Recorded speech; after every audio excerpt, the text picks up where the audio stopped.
If you've been trying to delete your Zoho Books account but keep running into confusion, you're in the right place. In this video, I'm going to walk you through the exact steps you need to permanently delete your Zoho Books. Organization, no guesswork, no complicated menus. Just a clean step-by-step guide to help you get it done fast and safely. Before we start, a quick reminder. Deleting your Zoho Books account is permanent.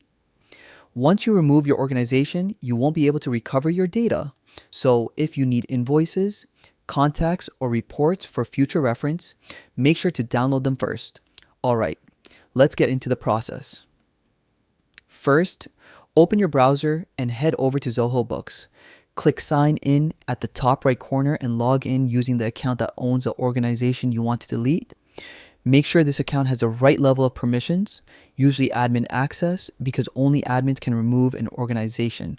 Once you're logged in, look toward the top right corner for the organization name, click on it, and from the drop-down menu, select Manage Organizations.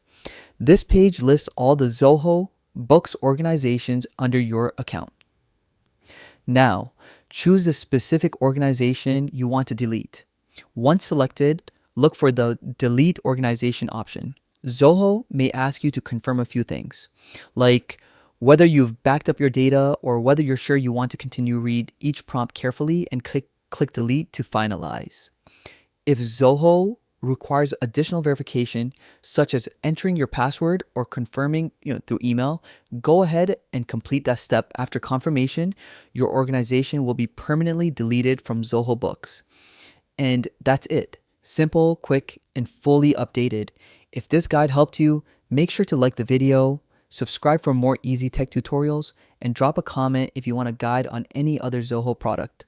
Thanks for watching, and I'll see you in the next one.